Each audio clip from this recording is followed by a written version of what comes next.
Hello class 12। I hope आप लोगों ने लास्ट वीडियो लेक्चर मेरा देखा होगा। सी टॉपिक पे था वो लेक्चर। और कुछ स्टूडेंट्स ने इमीडिएट मेरे से क्वेश्चन पूछा था और बहुत सारे स्टूडेंट्स ने अभी तक कुछ भी नहीं पूछा इस टॉपिक से मेरे से।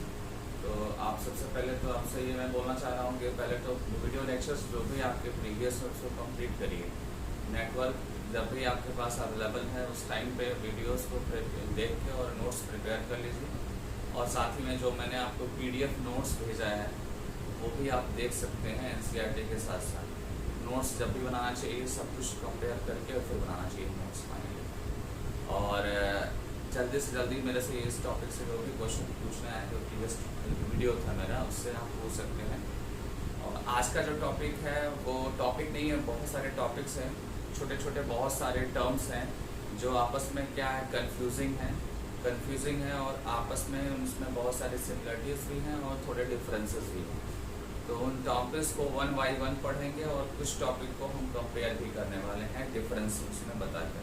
ठीक है, तो टॉपिक वैसे क्या है, आज का टॉपिक है आपका पार्थिनोकार्पी है। ठीक है, आपके सामने व्हाइट बोर्ड पे मैंने सारे टॉपिक मेंशन कर रखा है जो आज मुझे इस वीडियो में फाइनली बना लेना है, आपको बता देना है। तो फर्स्ट इसमें टॉपिक क्या है, पार्थिनोकार्पी। सेकंड टॉपिक आपका क्या है, पार्थिनोजेनेसिस है। थर्ड जो है वो है एपोमिक्सिस।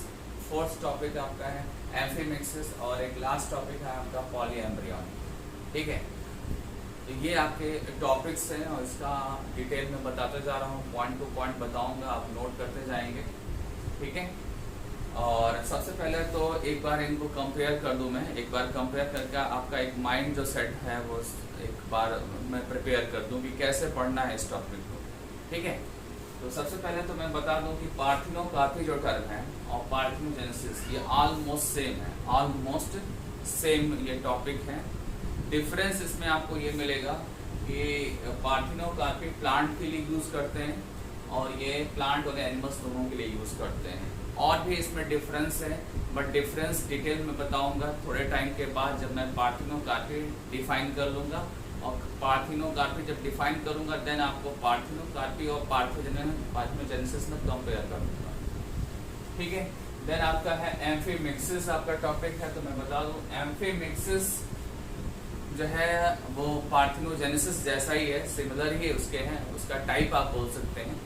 ठीक है, उसका टाइप भी बोल सकते हैं। और कुछ बुक्स ने ये भी मेंशन किया है कि parthenogenesis is a type of apomixis, type of apomixis. ठीक है, तो ये जो टर्म है इसमें कुछ बातें आपको सिमिलर मिलेंगी बट जब आप एम्फीमिक्सिस पढ़ेंगे तो एम्फीमिक्सिस में आपको बहुत सारा डिफरेंस दिखेगा, मतलब जस्ट अपोजिट दिखेगा पार्थिनोकार्पी, पार्थिनोजेनेसिस और एपोमिक्सिस से। इन तीनों टर्म से जस्ट अपोजिट दिखेगा एम्फीमिक्सिस। और ये जो लास्ट आपका टर्म है पॉलीएम्ब्रियो, पॉलीएम्ब्रियो एक्चुअली में वो किससे रिलेटेड है, आपके एम्फीमिक्सिस टॉपिक से रिलेटेड है। ठीक है, और ये मतलब एक तरीके से थोड़ा सा अलग है, डिफरेंट है। ठीक है, बट जब ये टॉपिक पढ़ेंगे तभी ये पॉलीएम्ब्रियो आपको डिस्कस करना है। बट ये जो टॉपिक तीनों हैं स्टार्टिंग वाले, इसको और इसको एक दूसरे का वर्सेस बनाकर आप कंपेयर कर सकते हैं, एक दूसरे का वर्सेस बना के आप कंपेयर कर सकते हैं, मतलब एक दूसरे के अपोजिट जैसे हैं ये तीनों टर्म्स और आपका एम्फीमिक्सिस। तो वर्सेस कैसे होगा, ये तीनों एक जैसे कैसे हैं और ये अलग कैसे है। तो मैं आपको बता दूं कि ये जो पार्थिनोकार्पी है, पार्थिनोजेनेसिस है या एपोमिक्सिस है, ये एक्चुअली में एसेक्सुअल रिप्रोडक्शंस मेथड जैसे हैं ये। ठीक है, एसेक्सुअल आर वेजिटेटिव प्रोपेगेशंस को फॉलो करेंगे ये। ठीक है, और आपको पता है कि एसेक्सुअल रिप्रोडक्शन और वेजिटेटिव प्रोपेगेशंस में क्या होता है, पेरेंट्स सिंगल इन्वॉल्व होता है, यूनिपेरेंटल रिप्रोडक्शन मेथड है ये। ठीक है, और जब आप सेक्सुअल रिप्रोडक्शंस को पढ़ते हैं तो सेक्सुअल रिप्रोडक्शंस में क्या होता है, बाय पेरेंटल, मतलब कि दो पेरेंट्स या दो सेक्स ऑर्गन्स इन्वॉल्व होंगे। और ऐसा कहाँ पे होगा, एम्फीमिक्सिस में। एम्फी का मीनिंग है हाफ, एम्फी की मीनिंग क्या होती है, एक्चुअली में हाफ होती है, हाफ मेल और half female.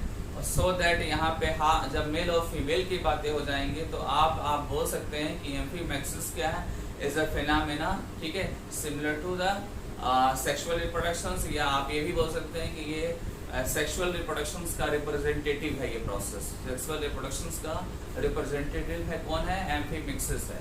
But एपोमैक्सिस totally different है। एपोमैक्सिस किसका रिप्रेजेंटेटिव है, वो एसेक्सुअल रिप्रोडक्शन का रिप्रेजेंटेटिव है, बिकॉज आपके एपोमैक्सिस में सिंगल पेरेंट्स इन्वॉल्व हो रहे हैं, जैसा कि पार्थिनोकार्पी में भी एक सिंगल पेरेंट्स इन्वॉल्व होता है और आपका पार्थिनोजेनेसिस में सिंगल पेरेंट्स इन्वॉल्व होता है, ठीक है। पार्थिनोकार्पी और पार्थिनोजेनेसिस में मेन पॉइंट्स मैंने ये बताया कि ये जो है parthenocarpy only found in plants and parthenogenesis found both plant and animals, ठीक है। तो ये टॉपिक अब स्टार्ट होने जा रहा है। मैंने अभी इन सारे टर्म्स को मैंने क्या किया, इन सारे टर्म्स को एक कंपेयर करके आपका माइंड मेकअप कर दिया कि आपको पढ़ना कैसे है, ठीक है ना।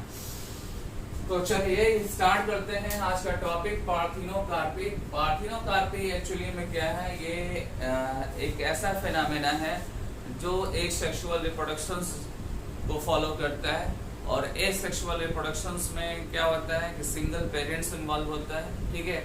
देन इस प्रोसेस में जो मेन पॉइंट है वो ये है कि इसमें फर्टिलाइजेशन नहीं होता है। तो ऑब्वियसली आपको पहले से भी पता है कि फर्टिलाइजेशन जो है वो सेक्सुअल रिप्रोडक्शंस का एक पार्ट है, ठीक है। और जब भी फर्टिलाइजेशन होगा तो वहाँ मेल और फीमेल गेमेट्स इन्वॉल्व होते हैं, जबकि पार्थिनोकार्पी में ऐसा कुछ भी नहीं है। मेल और फीमेल गेमेट्स या मेल और फीमेल सेक्स ऑर्गन यहाँ पे इन्वॉल्व नहीं हो रहा है, इसलिए ये डिफरेंट है, ठीक है। इसीलिए इसको हम कंपेयर किससे करते हैं, एसेक्सुअल रिप्रोडक्शन से कंपेयर करते हैं, ठीक है। यही हमारा फर्स्ट लाइन है। आप देखिए यहाँ पे फर्स्ट लाइन मैंने मेंशन कर रखा है कि parthenocarpy is the production of the fruits without the fertilisation of the ovules, such fruits is called parthenocarpy, ठीक है। तो जब भी किसी ओवरी का के अंदर जो है फर्टिलाइजेशन इवेंट्स, ओव्यूल के अंदर फर्टिलाइजेशन इवेंट्स नहीं होंगे, ठीक है, और फर्टिलाइजेशन नहीं होगा और देन फिर भी फॉर्म हो जाते हैं फ्रूट्स, तो वो जो है फ्रूट्स होगा उसको किस में कैटेगराइज करेंगे आप, पार्थिनोकार्पी फ्रूट्स में कैटेगराइज करेंगे, ठीक है।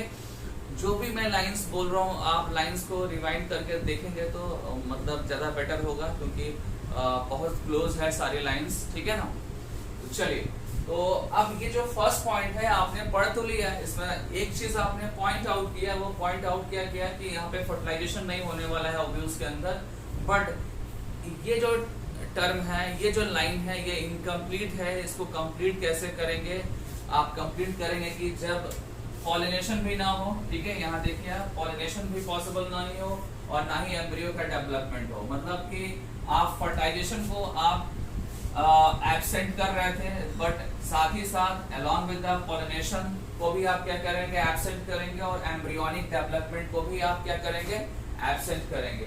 जब आप ये तीनों टर्म्स को आप एब्सेंट करेंगे, तीनों टर्म्स के बिना जो है आपका अगर कोई फ्रूट्स फॉर्म हो रहा है, तीनों फिनोमेना के बिना अगर कोई फ्रूट्स फॉर्म हो रहा है, तो वो जो फ्रूट होगा पार्थिनोकार्पी फ्रूट होगा। फिर से लाइन में बोल रहा हूँ कि पॉलिनेशन नहीं होगा, फर्टिलाइजेशन नहीं होगा, या एम्ब्रियो का डेवलपमेंट नहीं होगा। तो ये तीनों इवेंट्स अगर नहीं हो रहे हैं देन उसके बाद जो फ्रूट्स बनेगा वो क्या होगा, आपका पार्थिनोकार्पी फ्रूट होगा, ठीक है।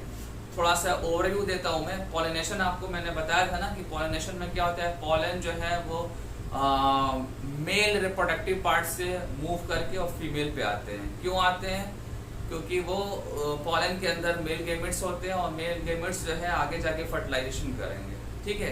तो कुछ ऐसे भी प्लांट्स हैं जहाँ पे पॉलिनेशन ही नहीं होगा, ठीक है, वहाँ पे पॉलिनेशन फिनोमेना जो होगा वो कंप्लीट नहीं होगा, ठीक है। और जब कंप्लीट नहीं होगा तो उस प्लांट में कुछ नेचुरल कैपेबिलिटी आ जाती है। वो कैपेबिलिटी क्या है, फ्रूट्स विदाउट फर्टिलाइजेशन कैपेबिलिटी, ठीक है, ये नेचर ने दिया है। और ये प्रोसेस जो है स्पॉन्टेनियस और नेचुरल भी हो सकता है, और ये प्रोसेस जो है वो इंड्यूस भी हो सकता है, मतलब कि आर्टिफिशियल भी हो सकता है। मैं फिर से रिपीट कर रहा हूँ, अगर कोई पार्थिनोकार्पी फ्रूट्स बन रहा है तो ये जो फ्रूट्स है ये नेचुरली भी बन सकता है, और ये आप आर्टिफिशियली और इंड्यूस तरीके से भी इसको बना सकते हैं। मैं आगे अभी बताऊंगा आपको कि कैसे इंड्यूस तरीके से बनेगा ये। ठीक है। देन आपको ये भी पता है एम्ब्रियो डेवलपमेंट, अभी यहाँ डिस्कस किया ना एम्ब्रियो डेवलपमेंट। ये देखिए एम्ब्रियो डेवलपमेंट का क्या रिलेशन है, तो आपको मैं बताऊं कि फर्टिलाइजेशन जब होता है तो मेल गेमेट्स और फीमेल गेमेट्स फर्टिलाइज करते हैं, मेल और फीमेल गेमेट्स फर्टिलाइज करते हैं, और देन बनता है एम्ब्रियो, सॉरी जाइगोट्स, और जाइगोट्स के बाद देन क्या बनता है, एम्ब्रियो बनता है। तो ये जो एम्ब्रियो आपका है, ये एम्ब्रियो तभी बनेगा जब जाइगोट बनेगा, और जाइगोट कैसे बन रहा है, फर्टिलाइजेशन से बन रहा है। किससे बन रहा है, फर्टिलाइजेशन से बन रहा है। सो दैट आप जब भी पार्थिनोकार्पी प्रोसेस को डिस्क्राइब करेंगे तो आप मेंशन करेंगे कि पार्थिनोकार्पी जो प्रोसेस है उसमें पॉलिनेशन भी नहीं होगा, फर्टिलाइजेशन भी नहीं होगा, और इवन एम्ब्रियो का डेवलपमेंट भी नहीं होगा। और देन ऐसा अगर कुछ भी नहीं होगा तो फ्रूट्स जो भी देन फाइनली फॉर्म होगा वो फ्रूट्स क्या होगा, आपका पार्थिनोकार्पी फ्रूट्स होगा। अच्छे से लर्न करिएगा, ये बहुत इंपॉर्टेंट टॉपिक आपका है। देन आप जानते हैं कि बॉटनी में पार्थिनोकार्पिक फ्रूट का जो मीनिंग होता है वो होता है वर्जिन फ्रूट्स। क्या होता है, वर्जिन फ्रूट्स, क्योंकि यहाँ पे अभी जस्ट मैंने बताया कि मेल और फीमेल गेमेट्स या मेल और फीमेल सेक्स ऑर्गन इन्वॉल्व नहीं हो रहे हैं, यहाँ पे कोई भी फर्टिलाइजेशन, कोई भी कॉपुलेशन ऐसा कुछ भी नहीं हो रहा है, तो ये जो फ्रूट्स होगा ये वर्जिन होगा। और ये पहले ये क्वेश्चन बहुत आते थे, ठीक है, वैसे बहुत इंपॉर्टेंट लाइन है ये, अभी थोड़ा सा कम आता है यहाँ से, बट इसको जान लीजिए, कोई ऐसा टफ नहीं है। अब नेक्स्ट जो आपका पॉइंट है वो ये है कि अगर आप ये सोचते हैं कि पार्थिनोकार्पी फ्रूट्स आप खुद आर्टिफिशियली बना लें या इंड्यूस मेथड से बना लें, तो आप बना सकते हैं। आप कुछ केमिकल्स का यूज कर सकते हैं, आप जो है प्लांट ग्रोथ हार्मोन्स का यूज कर सकते हैं। Plant growth hormones are plant growth regulators, PGR. Last class में आपको मैंने बताया था पीजीआर। पीजीआर मीन्स कि हार्मोन्स, प्लांट ग्रोथ हार्मोन्स, और ये हार्मोन्स यूज करके आप पार्थिनोकार्पिक फ्रूट्स का फॉर्मेशन कर सकते हैं आप, ठीक है। और ये प्लांट ब्रीडर्स इसको फ्रीक्वेंटली यूज भी करते हैं। इसके पीछे बहुत सारे रीजन भी है, कैसे इसको प्रेफरेंस देंगे प्लांट ब्रीडर्स, उसके लिए आपको सिग्निफिकेंस टॉपिक पढ़ना होगा। मैंने अभी नीचे आपके सामने लिखा है सिग्निफिकेंस ऑफ पार्थिनोकार्पी फ्रूट्स। तो इसमें सबसे पहले आपको बता दूं कि पार्थिनोकार्पिक जो फ्रूट्स होगा उसमें सबसे इम्पोर्टेंट लाइन है कि क्रॉप यील्ड जो होती है वो बढ़ जाती है। पार्थिनोकार्पी जो फ्रूट्स होते हैं उस जो भी फ्रूट्स होंगे वहाँ पे जो प्रोडक्ट होगा उसका अमाउंट या यील्ड जो है वो इंक्रीज हो जाएगा। और ये यील्ड इंक्रीज जैसे हो रहा है, आपको पता है कैसे हो रहा है ये, ठीक है। इसमें फर्टिलाइजेशन के विदाउट फ्रूट्स का डेवलपमेंट हो रहा है, ठीक है। यहाँ पे कोई भी किसी भी टाइप का अदर पेस्टिसाइड वगैरह नहीं यूज हो रहा है, तो ये अच्छा होगा ना। ऐसा फ्रूट्स अगर ग्रो कर रहा है, हेल्दी है अगर, तो इसमें आपने देखा है कि कहीं पे आपने कोई पेस्टिसाइड या हर्बिसाइड्स या अदर कोई केमिकल्स जो है आप यूज नहीं कर रहे हैं, और बिना केमिकल्स का जो प्लांट या क्रॉप प्रोड्यूस होता है वो बॉडी के लिए हेल्दी होता है।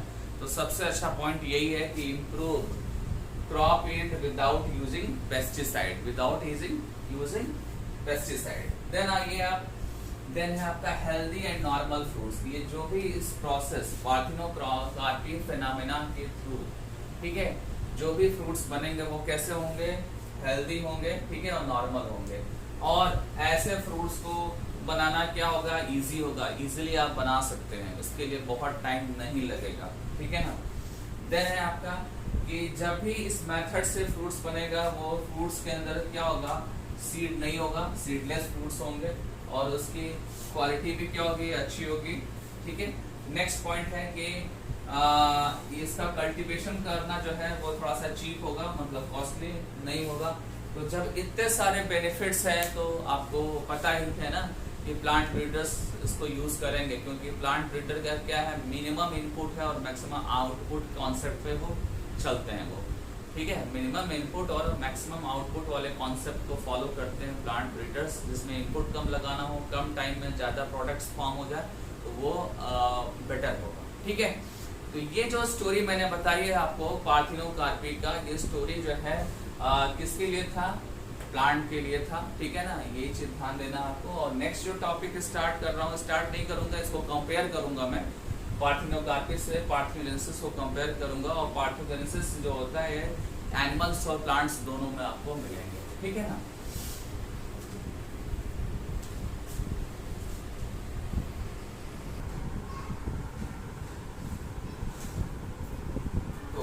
पार्थिनोकार्पी मैंने अभी जस्ट फिनिश किया, और पार्थिनोकार्पी में आपने जो भी पढ़ा उसमें एक चीज़ आपने शायद नोटिस किया होगा कि ये सेक्सुअली मेथड को फॉलो करता है पार्थिनोकार्पी, और ए सेक्सुअली में क्या होता है न्यू पेरेंटल इन्वॉल्व होता है, तो सिंगल पेरेंट्स इन्वॉल्व होगा, और जो न्यू ऑफस्प्रिंग बनेगा, न्यू प्रोजनी बनेगा, वो प्रोजनी जो होगा वो पेरेंट्स के आइडेंटिकल होगा, पेरेंट्स से वो आइडेंटिकल होगा, क्योंकि गेमेट्स आपने यहाँ पे इन्वॉल्व होता हुआ नहीं देखा। गेमेट्स मैंने नहीं बताया आपको कि गेमेट्स इन्वॉल्व हो रहा है या फर्टिलाइजेशन हो रहा है, ऐसा कुछ भी नहीं हो रहा है पार्थिनोकार्पी में। तो इसका मतलब ये आप दिमाग में रखिए कि जो भी ऑफस्प्रिंग होगा पार्थिनोकार्पी का वो पेरेंट्स के सिमिलर होगा, ठीक है। अब डिफरेंस आते हैं, मैंने अभी इंट्रोडक्शन में बताया कि पार्थिनोकार्पी और पार्थिनोजेनेसिस में क्या है डिफरेंस है। डिफरेंस जो पहला है वो मैंने ऑलरेडी आपको बता दिया कि पहला डिफरेंस क्या है कि यहाँ पे ओनली प्लांट्स में ये देखने को मिलेगा, पार्थिनोजेनेसिस जो होगा वो प्लांट्स और एनिमल्स दोनों में आपको मिलेगा, ठीक है। देन आप आ जाएंगे सेकेंड, जब डिफरेंस आप पढ़ेंगे तो सेकेंड में आपको दिखेगा कि यहाँ पे आपको जो पार्थिनोकार्पी में है वहाँ पे पॉलिनेशन नहीं होता है, ना ही फर्टिलाइजेशन होगा, ठीक है। और जो फ्रूट्स बनेगा वो कैसा बनेगा, सीडलेस बनेगा, कैसा बनेगा, सीडलेस बनेगा। बट जब आप पार्थिनोजेनेसिस में आप डिस्कस करेंगे इस पॉइंट के रेस्पेक्ट में, तो सबसे पहले ये है कि पार्थिनोजेनेसिस तो प्लांट और एनिमल दोनों में है, तो उसके अकॉर्डिंग आप जो भी लिखेंगे यहाँ मेंशन करेंगे आप, ठीक है, उसके अकॉर्डिंग आप यहाँ सेकेंड पॉइंट्स बनाएंगे। और सेकेंड पॉइंट जो बनेगा वो क्या होगा कि पार्थिनोजेनेसिस में जो एग होता है, ठीक है, एग सेल्स ओवम बोल सकते हैं, अगर एनिमल्स की हम स्पेशली बात करें तो क्या बोलेंगे, ओवम बोल सकते हैं। और नॉर्मली आप अगर प्लांट और एनिमल दोनों की बात करेंगे तो एग सेल्स बोल सकते हैं। एग सेल्स अगर अनफर्टिलाइज्ड हैं, ठीक है, फर्टिलाइजेशन नहीं हुआ है, और देन जो है क्या फॉर्म हो रहा है आपका एक न्यू इंडिविजुअल्स फॉर्म हो रहा है, ठीक है, न्यू इंडिविजुअल्स फॉर्म हो रहा है, तो ये चीज़ यहाँ पे आपको ध्यान देने वाली है, ठीक है ना। अनफर्टिलाइज एग ही क्या होगा, विदाउट फर्टिलाइजेशन एक नया इंडिविजुअल बनाएगा, ये आपका पार्थिनोजेनेसिस का पॉइंट बनेगा, ठीक है। और ये पॉइंट आपको ऑलरेडी कई बार मैं बता चुका हूँ पार्थिनोकार्पी में, तो इसमें कोई डाउट नहीं है। थर्ड जो पॉइंट है वो ये है कि पार्थिनोकार्पी जो होते हैं वो हेल्दी होते हैं, नॉर्मल होते हैं, बट जब आप पार्थिनोजेनेसिस की बात करेंगे और स्पेशली आप एनिमल्स की बात करेंगे तो एनिमल के केस में क्या होगा, पार्थिनोजेनेसिस प्रोसेस के थ्रू जो भी न्यू इंडिविजुअल्स और प्रोजेनी का फॉर्मेशन होगा वो वीक होगा। वो क्या होगा, वीक होगा, उनकी इम्यून सिस्टम वीक होंगे, उनका सर्वाइवल नहीं हो पाएगा इजीली नेचर में, तो आप बोल सकते हैं कि वो वीक होंगे, इम्यून लेस होंगे, ऐसे आप उसको डिफाइन कर सकते हैं। फिर आते हैं एग्जाम्पल्स पे, तो एग्जाम्पल हमेशा हम फोकस करेंगे कि एनसीईआरटी का एग्जाम्पल आप पढ़ें। एनसीईआरटी में आपको एग्जाम्पल ये एंड्स, रोटीफर्स, एम्फिड्स, इंसेक्ट, आर्थ्रोपोड्स, ये चैप्टर नंबर फर्स्ट में एग्जाम्पल दिया है, वो एग्जाम्पल मैंने यहाँ मेंशन किया है। एक और एग्जाम्पल इसमें आप ऐड कर सकते हैं, वो क्या है, वैप्स, ये भी आप मेंशन कर सकते हैं, ठीक है। और ये एग्जाम्पल यहाँ पे पार्थिनोकार्पी का एग्जाम्पल क्या है, बनाना है, पाइनएप्पल है, गुआवा है, ठीक है, these are the example of parthenocarpy, ठीक है। तो ये आपका पार्थिनोकार्पी और पार्थिनोजेनेसिस का क्या हो गया, डिफरेंस हो गया, आपका क्या हो गया, डिफरेंस हो गया। और इस डिफरेंस में आपने 3 पॉइंट्स पढ़े हैं आपने। ये आपका फर्स्ट पॉइंट था जिसमें मैंने बताया आपको कि ये पार्थिनोकार्पी वाली प्लांट्स में होगा, पार्थिनोजेनेसिस प्लांट्स एनिमल दोनों में होंगे। पार्थिनोकार्पी का जो सेकंड पॉइंट है उसमें आपको बताना है कि पॉलिनेशन नहीं होगा, फर्टिलाइजेशन नहीं होगा, इवन एम्ब्रियोनिक डेवलपमेंट्स की भी पॉसिबिलिटी नहीं है। और फाइनली जो फ्रूट्स बनेगा वो कैसा बनेगा, सीडलेस फ्रूट्स बनेगा आपका। यहाँ पे क्या है, यहाँ बताना है आपको कि अनफर्टिलाइज एक ही क्या है, एक न्यू इंडिविजुअल्स को बनाएगा, ठीक है, विदाउट फर्टिलाइजेशन बनाएगा। थर्ड पॉइंट ये है कि यहाँ पे हेल्दी और नॉर्मल फ्रूट्स डेवलप हो रहा है, बट यहाँ पे वीक इंडिविजुअल्स बनेगा, जो भी प्लांट्स या एनिमल जो भी बनेगा, ठीक है। वीक इंडिविजुअल्स का मीनिंग मैंने बताया कि वो इम्यूनिटी उनकी कम होगी, उनका जो नेचर में सर्वाइवल क्या होगा, कम होगा, ठीक है, तो ये आपका डिफरेंस हुआ। एग्जाम्पल्स आप ध्यान दीजिएगा, एंड एग्जाम्पल्स जो है आपका चैप्टर फर्स्ट में भी इसका दिया हुआ है, चैप्टर सेकंड में भी दिया हुआ है। जो पार्थेनोकार्पिक प्रोसेस है, पार्थेनोजेनेसिस और पार्थेनोकार्पिक, ये एपोमिक्सिस का ही टाइप है, बट टाइप बोलने का मतलब कि सिमिलर हो जाएगा ये। जो सिमिलरिटी 100% तो नहीं है, कुछ डिफरेंसेस भी हैं, क्योंकि पार्थेनोकार्पी या पार्थेनोजेनेसिस से फ्रूट्स का फॉर्मेशन हो रहा था, फ्रूट्स का फॉर्मेशन हो रहा था। और एपोमिक्सिस जो टॉपिक आपका है, जो नेक्स्ट टॉपिक था, थर्ड टॉपिक, वो क्या है एक्चुअली में सीड का वहाँ पे फॉर्मेशन होगा। एपोमिक्सिस का जब डेफिनेशन आप पढ़ेंगे तो उसमें आपको मिलेगा कि सीड विदाउट फर्टिलाइजेशन मिलेगा, और जो पार्थेनोकार्पिक था उसमें क्या था, फ्रूट्स विदाउट फर्टिलाइजेशन। ठीक है, तो दोनों में फर्टिलाइजेशन कर्व यूज है, बट पार्थेनोकार्पिक में फ्रूट्स बन रहा है, ठीक है, और यहाँ पे क्या बन रहा है, आपका सीड बन रहा है। ठीक है, फ्रूट्स और सीड में आप जब डिस्कशन करेंगे तो ऐसा नहीं है कि दोनों में कुछ कॉमन चीज़ें नहीं है। जैसे सीड आपको पता है कि ओव्यूल से बनता है, ठीक है, सीड किससे बनता है, ओव्यूल से, और ओव्यूल कहाँ होता है एक्चुअली में, ओवरी में होता है, और ओवरी से फ्रूट्स बनते हैं। ठीक है, थोड़े से डिफरेंस है, आप समझिएगा थोड़ा सा बात को। फ्रूट्स ओवरी से बन रहा है, और फ्रूट्स की बात कहाँ पे हो रही है, पार्थेनोकार्पिक में, और एपोमिक्सिस में बात हो रही है सीड, और सीड एक्चुअली में कहाँ से बन रहे हैं, ओव्यूल्स है, और ओव्यूल्स एक्चुअली कहाँ है, ओवरी के अंदर है, inside the ovary ovules present है। तो ये थोड़ा सा आप लिंक बना के रखिएगा कि ओवरी के अंदर ओव्यूल्स है, और ओव्यूल्स ही सीड बनता है आफ्टर फर्टिलाइजेशन। लेकिन कुछ ऐसे केस हैं कि सीड फॉर्मेशन है बट विदाउट फर्टिलाइजेशन भी है, ठीक है, वो कुछ सर्टन केसेस में ऐसा पॉसिबल है। और वहाँ पे जब आप पार्थेनोकार्पी पढ़ रहे थे तो वहाँ क्या था कि फ्रूट्स बन रहा है, मोस्टली फ्रूट्स फर्टिलाइजेशन के बाद बनते हैं, लेकिन कुछ ऐसे फ्रूट्स होते हैं जो विदाउट फर्टिलाइजेशन भी फॉर्म हो रहे हैं, जैसे बनाना, पाइनएप्पल्स, ये एग्जांपल्स आपने पढ़े। ठीक है, तो अब आते हैं एपोमिक्सिस पे हम प्योरली, क्योंकि एपोमिक्सिस एक टॉपिक है, इसको मैंने कंपेयर कर दिया पार्थेनोकार्पी से। और एपोमिक्सिस का जो मेन पॉइंट है कि एपोमिक्सिस में फर्टिलाइजेशन नहीं होगा, विदाउट फर्टिलाइजेशन होगा, बट यहाँ पे क्या बनने वाला है, सीड बनने वाला है। क्या बनेगा, यहाँ पे सीड बनेगा, ठीक है ना, इससे क्या बनने वाला, सीड बनेगा।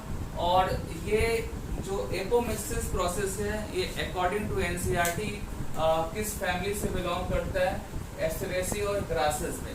एस्टरेसी और ग्रासेस जो है ये ग्रुप है प्लांट का, और इसके कुछ स्पीसीज हैं, कुछ सम स्पीसीज जो हैं इसके, वो एपोमिक्सिस प्रोसेस को फॉलो करते हैं और सीड का फॉर्मेशन करते हैं। और सीड कैसे बनेगा, हमेशा की तरह एपोमिक्सिस में सीड बनेगा विदाउट फर्टिलाइजेशन। ठीक है, अब ये कुछ पॉइंट्स हैं, आप देखिए ध्यान से। इस पॉइंट को जब भी आप देखेंगे तो हमेशा दिमाग में रखेंगे कि यहाँ पे जो एपोमिक्सिस है एक तरीके से क्या है, एसेक्सुअल रिप्रोडक्शन का रिप्रेजेंटेटिव है। वो क्या है, रिप्रेजेंटेटिव है। तो मोस्टली जो कॉन्सेप्ट यूज होने वाला है यहाँ पे एसेक्सुअल यूज होने वाला, और एसेक्सुअल में मैंने पहले भी बताया आज के लेक्चर में कि यूनिपेरेंटल मतलब सिंगल पेरेंट्स इन्वॉल्व होगा यहाँ पे, ठीक है, और सिंगल पेरेंट्स इन्वॉल्व होगा तो यहाँ पे सिंगेमी और फर्टिलाइजेशन नहीं होगा। तो वही मैंने यहाँ मेंशन किया है, सिंगेमी यहाँ पे नहीं होने वाला है। और सिंगेमी नहीं होगा तो आपको पता है ना कि सिंगेमी नहीं होगा, इसका मतलब गेमेट्स की रिक्वायरमेंट्स नहीं है। Here does not required gametes, any gametes, male और फीमेल, कुछ भी आप बात करेंगे तो यहाँ पे कोई भी गेमेट्स की रिक्वायरमेंट नहीं है। और गेमेट्स जब फॉर्म होते हैं तो आपको पता है कि जीन कॉम्बिनेशन, रिकॉम्बिनेशंस होते हैं। आपने मियोसिस टॉपिक 11th में, आपने cell cycle, cell division topic में आपको अच्छे से मैंने बताया था कि जब भी गेमेट्स बनेगा तो मियोसिस के थ्रू बनेगा, और मियोसिस के थ्रू बनेगा तो जीन का रिकॉम्बिनेशन होगा। ठीक है, और एपोमिक्सिस में क्या है, गेमेट्स की रिक्वायरमेंट्स नहीं है। ठीक है, यहाँ पे किसी भी गेमेट्स की रिक्वायरमेंट नहीं है, तो यहाँ पे आप क्या मेंशन करने वाले हैं कि जीन कॉम्बिनेशन यहाँ पे पॉसिबल नहीं है। Gene combination does not possible here. ठीक है, फिर नेक्स्ट पॉइंट है कि यहाँ पे सेग्रीगेशन ऑफ कैरेक्टर्स की भी चांसेस नहीं बनेंगे। ठीक है, सेग्रीगेशन ऑफ कैरेक्टर के चांसेस तब बनते हैं जब सेक्सुअली रिप्रोडक्शन की बात करते हैं। ठीक है, सेक्सुअली रिप्रोडक्शन की बात करते हैं तो वहाँ पे न्यू कॉम्बिनेशंस फॉर्म होते हैं, और फिर उनके अगले जनरेशन में सेग्रीगेशन की बात होती है। Segregation means separation. ठीक है, तो यहाँ तो ना ही सेक्सुअल रिप्रोडक्शन है, ना ही गेमेट्स दिख रहे हैं, तो सो दैट आप वन वर्ड्स में क्या बोलेंगे कि यहाँ पे कैरेक्टर्स का सेग्रीगेशन नहीं हो रहा है। ठीक है, नाउ थर्ड पॉइंट जो एनसीईआरटी की लाइन है, एनसीईआरटी की तो ये भी लाइन थी, थर्ड वाली भी, ये भी थी, ये भी थी, ठीक है, सारे एनसीईआरटी की लाइंस थे। थर्ड लाइंस जो है एक्चुअली में इम्पोर्टेंट इसलिए है क्योंकि ये इसमें बहुत बार फैक्ट बेसिस पे क्वेश्चंस पूछे गए हैं, स्टेटमेंट बेस्ड जो क्वेश्चंस आते हैं, राइट और रॉन्ग या इनकरेक्ट और करेक्ट, उस पर क्वेश्चंस पूछे गए हैं। लाइन क्या है आपका, apomixis is a form of asexual reproductions. तो मैंने आपको पहले भी बता दिया कि ये एसेक्सुअल रिप्रोडक्शंस का एक रिप्रेजेंटेटिव है, उसका एक फॉर्म है, ठीक है। बट वो किसकी मिमिक्री करता है, मिमिक्री करता है सेक्सुअल रिप्रोडक्शन। किसकी मिमिक्री करेगा, सेक्सुअल रिप्रोडक्शन, ठीक है। तो ये आपका मैंने कंप्लीट कर दिया। हाँ, एपोमिक्सिस जब टॉपिक पढ़ते हैं तो उसमें पॉली एम्ब्रियो भी, एम्ब्रियोनी भी एक टॉपिक आएगा। पॉली एम्ब्रियोनी में क्या होता है कि बहुत सारे ओव्यूल्स बनते हैं जिसको हम सेपरेट अभी पढ़ेंगे, ठीक है। अभी इसको मैं कनेक्ट कर दिया हूँ कि आगे हम पॉली एम्ब्रियो डिस्कस करने वाले हैं, ठीक है। अब आपको थोड़ा सा मैं बता दूं कि जब भी एपोमिक्सिस के थ्रू सीड का फॉर्मेशन होगा तो उसमें दो तरह के कंडीशंस बनने वाले हैं। उसमें दो तरह के कंडीशंस बनेंगे। एक बनेगा आपका बनेगा एपो स्पोरी बनेगा कंडीशंस, ठीक है। एक बनेगा आपका एपो स्पोरी कंडीशन और दूसरा बनेगा एपोगेमी कंडीशंस, ठीक है। ये दो कंडीशन बनने वाले हैं, एपोगेमी और एपोस्पोरी, ठीक है। इसको आप टाइप्स ऑफ एपोमिक्सिस भी बोल सकते हैं इसको। दोनों में डिफरेंस क्या है कि जब एपोगेमी से के थ्रू एपोगेमी के थ्रू अगर सीड बनेगा तो वो हैप्लॉइड सीड होगा। कैसा होगा, हैप्लॉइड। गेमी वर्ड जब भी यूज होता है तो गेमी का रिलेशन किससे बनाते हैं आप, गेमिट्स से। किससे का रिलेशन है, गेमिट्स से, ठीक है। गेमिट्स का सेंस बनाता है और गेमिट्स गेमेटोफाइट स्टेज में होते हैं, गेमिट्स गेमेटोफाइट स्टेज में होते हैं और गेमेटोफाइट स्टेज हैप्लॉइड होता है। क्या होता है, हैप्लॉइड होता है। सो दैट एपोमिक्सिस का जो एपोगेमी टाइप है, यहाँ पे जो भी आपको सीड मिलेगा, जो भी रिजल्टेंट मिलेगा इस टाइप के एपोमिक्सिस में, वो हैप्लॉइड रिजल्टेंट मिलेगा, ठीक है। क्या मिलेगा आपका, हैप्लॉइड रिजल्टेंट मिलेगा। और कैसे इसको समझेंगे, ऐसे समझेंगे आप कि जब आप एम्ब्रियो सैक को पढ़ रहे थे आप प्रीवियस लेक्चर्स में, तो एम्ब्रियो सैक्स में कुछ सेल्स थे लाइक सिनर्जिड सेल्स थे और एंटीपोडल सेल्स थे। बात ध्यान से सुनिएगा, एंटीपोडल सेल्स और सिनर्जिड सेल्स थे। ये सारे के सारे सेल्स कैसे थे, हैप्लॉइड थे। और हैप्लॉइड जब वर्ड आता है तो आप गेमेटोफाइट के बारे में सोचते हैं, मतलब कि वो जो पार्ट होगा वो गेमेटोफाइट स्टेज से में कंसीडर होगा। और जब ये हैप्लॉइड से कोई नया सीड बनेगा तो वो होगा एपोगेमी। क्या होगा, एपोगेमी। एपोगेमी को पहचानने का, फाइंड आउट करने का यही तरीका है कि जो सीड बनेगा वो हैप्लॉइड बनेगा, ठीक है।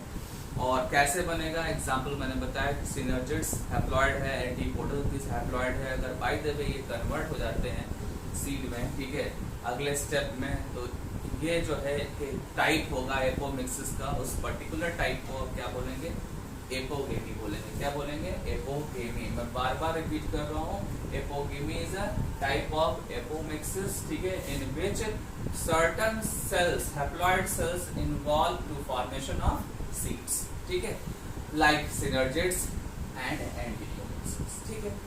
आपको एम्ब्रियो सैक के सराउंडिंग न्यूसलर सेल्स होते हैं। क्या होते हैं, न्यूसलर सेल्स, ठीक है। न्यूसलर सेल से भी क्या बनता है आपका, न्यूसलर सेल से भी आपका नेक्स्ट मतलब स्टेज आएगा, सीड का फॉर्मेशन होगा। और न्यूसलस के साथ साथ समटाइम्स ओव्यूल्स के अंदर जो इंटुगमेंट्स होते हैं, आउटर इंटुगमेंट्स और इनर इंटुगमेंट्स, उससे भी फॉर्म होता है। तो वो भी क्या है, डिप्लॉइड सेल्स है, nucellar cells, integument cells, these are the diploid cells. और इससे भी क्या बनेंगे, सीड बनेंगे। और यहाँ पे भी फर्टिलाइजेशन नहीं होगा, ठीक है। और इस टाइप के एपोमिक्सिस को आप क्या बोलेंगे, एपोस्पोरी बोलेंगे। क्या बोलेंगे, एपोस्पोरी बोलेंगे। तो ये आपका एपोस्पोरी और एपोगेमी मैंने एपोमिक्सिस का डिस्कस कर लिया। इसके बाद एक चीज ध्यान देना है आपको, वो चीज क्या है कि एपोमिक्सिस प्रोसेस के थ्रू जो सीड्स बनने वाले हैं, एपोमिक्सिस प्रोसेस के थ्रू, उसका एडवांटेज है, बहुत ही ज्यादा इम्पोर्टेंट एडवांटेज है, ठीक है। वो क्या है कि कभी कभी आपके पास कुछ डिजायरेबल कैरेक्टर्स की रिक्वायरमेंट होती है। जैसे सपोज दैट कोई ऐसा आपको प्रोजनी चाहिए जिसके अंदर आपके डिमांड के अकॉर्डिंग डिजायरेबल जो है कैरेक्टर्स आपको चाहिए, और उस डिजायरेबल के लिए फर्स्ट टाइम आप क्या करते हैं, क्रॉस कराते हैं। फर्स्ट टाइम आप क्या करते हैं, क्रॉस कराते हैं, या आप हाइब्रिडाइजेशन कराते हैं, ठीक है। और हाइब्रिडाइजेशन के बाद से एक आपको क्या मिलता है, हाइब्रिड सीड मिलता है। क्या मिलता है, हाइब्रिड सीड मिलता है। अब इस हाइब्रिड सीड में आप अपने अकॉर्डिंग सारे फीचर्स कंटेन देखते हैं, मतलब ये वैसा सीड होगा जिसमें सारे के सारे आपके अकॉर्डिंग कैरेक्टर्स होंगे, और आप चाहते हैं कि इस सीड को फर्दर हम यूज करते रहें, ठीक है, और यूज करें, और ये सीड का यूज करना चीप हो, थोड़ा सा कॉस्टली नहीं हो। तो आप क्या करेंगे, आप इस हाइब्रिड सीड के एक बार बनने के बाद आप एपोमिक्सिस प्रोसेस को फॉलो कराएंगे। एपोमिक्सिस प्रोसेस को फॉलो कराएंगे। एपोमिक्सिस में क्या आपको बताया कि यहाँ पे फर्टिलाइजेशन नहीं होगा, यहाँ पे synergid cells, antipodal cells, nuclear cells, integument cells, ये कुछ सेल्स हैं जो आगे जाकर सीड बनाएंगे। क्या बनाएंगे, सीड बनाएंगे। और ऐसा अगर सीड बनेगा तो ऐसे सीड को आप क्या बोलेंगे, एपोमिटिक सीड बोलेंगे। आप क्या बोलेंगे, एपोमिटिक सीड। और एपोमिटिक सीड जो होगा वो जो फर्स्ट बनेगा वो कैसा होगा, हाइब्रिड सीड जैसा होगा, और इसको क्या करेंगे, हम स्टोर करेंगे, फिर नेक्स्ट जनरेशन में लगाएंगे, फिर नेक्स्ट जनरेशन में लगाएंगे। और जब ऐसा करते रहेंगे जनरेशन टू जनरेशन, तो आपको एक चीज देखने को मिलेगा पॉजिटिव उसमें, कि इसमें एपोमिटिक सीड्स में कोई भी फर्दर चेंज नहीं होगा, ठीक है ना। क्यों, क्योंकि एपोमिटिक में मेल और फीमेल गैमेट्स इन्वॉल्व नहीं हुआ है, यहाँ फर्टिलाइजेशन नहीं हुआ है, ठीक है। यहाँ पे तो न्यूक्लियर सेल्स इन्वॉल्व हुआ है, इंट्रूगमेंटरी सेल्स इन्वॉल्व हुआ है, सिनर्जिड्स इन्वॉल्व हुआ है, एंटीपोडल सेल्स इन्वॉल्व हुए हैं, या अदर पार्ट्स इन्वॉल्व हुए हैं। और अदर पार्ट्स इन्वॉल्व होंगे तो वहाँ पे क्रॉसिंग ओवर नहीं होगा, तो नए जनरेशन में, न्यू जनरेशन में आपको चेंजेस नहीं मिलेंगे, न्यू जनरेशन में चेंजेस नहीं मिलेंगे। जो चेंज होना था वो हाइब्रिड सीड तक चेंज हो गया, और यहाँ पे चेंज होने के बाद आपके नीड के अकॉर्डिंग, आपके डिमांड के अकॉर्डिंग इस सीड में कैरेक्टर्स आ गए। इस सीड को आगे फर्दर आप एपोमिक्सिस प्रोसेस से को फॉलो कराया। एपोमिक्सिस में फर्टिलाइजेशन नहीं होता है, दैट मीन्स कि हाइब्रिड सीड जो ये होगा, इसका जो प्लांट होगा, उस प्लांट के न्यूक्लियर सेल से, उस प्लांट्स के सिनर्जिड सेल से, एंटीपोडल सेल से न्यू जो सीड बनेगा, वो सीड जो होगा वो आइडेंटिकल होगा इस सीड के, और फिर इसको आगे हम फॉलो करा लेंगे जनरेशन टू जनरेशन। और फॉलो इसलिए कराएंगे क्योंकि हमको चेंज नहीं करना है, हम यहाँ पे एपोमिक्सिस के ही थ्रू न्यू जनरेशन बनाएंगे, और जो कांस्टेंट होगा उसमें जनरेशन टू जनरेशन सिमिलरिटी आपको देखने को मिलेगी। और ये चीप, और वो पता है ना कि हाइब्रिड कोई भी चीज़ बनाना हो पहली बार तो वो कॉस्टली होता है, बट एपोमिटिक सीड बनाना क्या होता है, वो चीप होता है। तो बेटर है कि हम फ्यूचर में जब भी हम कोई अच्छा हमको ब्रीड मिल जाए तो उसको एपोमिटिक सीड के थ्रू ही इसको आगे प्रोपेगेट कराएं, जो हमारे एग्रीकल्चर पॉइंट ऑफ व्यू से जो है वो इम्पोर्टेंट होगा। आज के टॉपिक में जो लास्ट है पॉइंट वो है आपका पॉली एम्ब्रियोनी। पॉली एम्ब्रियोनी जो है ये थोड़ा सा अच्छा टॉपिक है ये भी, और इसमें आपको ज़्यादा नहीं, वन लाइन का पहले डेफिनेशन पढ़ना है। डेफिनेशन क्या है, occurrence of more than one embryo in a seed is called poly embryony, ठीक है। तो पहली बात ये एक स्पेशल कंडीशन है, ये यूजुअली नहीं होता है। एक सीड के अंदर एक एम्ब्रियो की पॉसिबिलिटी ज़्यादा आपको मिलेगी प्लांट्स में, एक से ज़्यादा वाले केसेस कम हैं, और एक से ज़्यादा वाले केसेस आपको कहाँ मिलेंगे, जैसे सिट्रस फ्रूट आप पढ़ेंगे, सिट्रस जिसमें आप ऑरेंज और लेमन पढ़ते हैं, वहाँ पे आपको एक एम्ब्रियो के अंदर, सॉरी एक सीड के अंदर आपको बहुत सारे एम्ब्रियो आपको मिलेंगे, ठीक है। और यहाँ पे एक्चुअल क्या होता है कि आपको पता होना चाहिए कि सीड का अनफर्टिलाइज्ड फॉर्म होता है ओव्यूल, ठीक है, और ओव्यूल के अंदर जो है वो चांसेस होते हैं कि एक ही एग सेल हो, ठीक है ना, और एग सेल एक ही होता है, बट जब उससे मेल गैमेट्स आते हैं फर्टिलाइज करने, तो वो मेल गैमेट्स जो होते हैं वो आपके बहुत सारे मेल गैमेट्स उसमें फर्टिलाइज हो जाते हैं, ठीक है, और फर्टिलाइज होने के बाद से एक सीड के अंदर बहुत सारे एम्ब्रियो का फॉर्मेशन होता है, ठीक है। और ये केस आप एनिमल में भी डिस्कस कर सकते हैं। एनिमल में आपने आइडेंटिकल ट्विंस पढ़ा होगा। आइडेंटिकल ट्विंस के केस में क्या होता है कि एक ही एग सेल्स होता है, और एक ही एग सेल से बहुत सारे जो है स्पर्म क्या होते हैं फर्टिलाइज कर जाते हैं, मतलब कि एक से ज़्यादा, मतलब दो अगर फर्टिलाइज हो गया तो दो जो होंगे वो क्या होंगे, आइडेंटिकल ट्विंस होंगे। क्या होंगे, आइडेंटिकल ट्विंस। तो कुछ लाइन से मैं आपके सामने रीड कर दे रहा हूँ। व्हेन टू और more than two embryo develop from a single fertilized egg, then this phenomena is called identified as polyembryony. Identified as polyembryony. Repeat कर रहा हूँ, when two or more than two embryos develop from a single fertilized egg cells, then this phenomena is called as polyembryony. यही मैंने आपको बताया कि एक ही आपका एग होगा, एक ही फर्टिलाइज एग होगा और उससे बहुत सारे क्या बनेंगे, प्रोजनी बनेंगे। और उस प्रोजनी से क्या होगा, आपके नंबर ऑफ जो एम्ब्रियो होंगे वो ज़्यादा हो जाएंगे एक ही सीट के अंदर, और ऐसे कंडीशंस को आप पॉली एम्ब्रियोनिक बोलते हैं। Okay, thank you. आप चैप्टर फिनिश हो गया, आप क्वेश्चन करिए, ठीक है। मैं आपको क्वेश्चंस सेंड करवाता हूँ और देन नेक्स्ट चैप्टर स्टार्ट करेंगे। Okay, bye.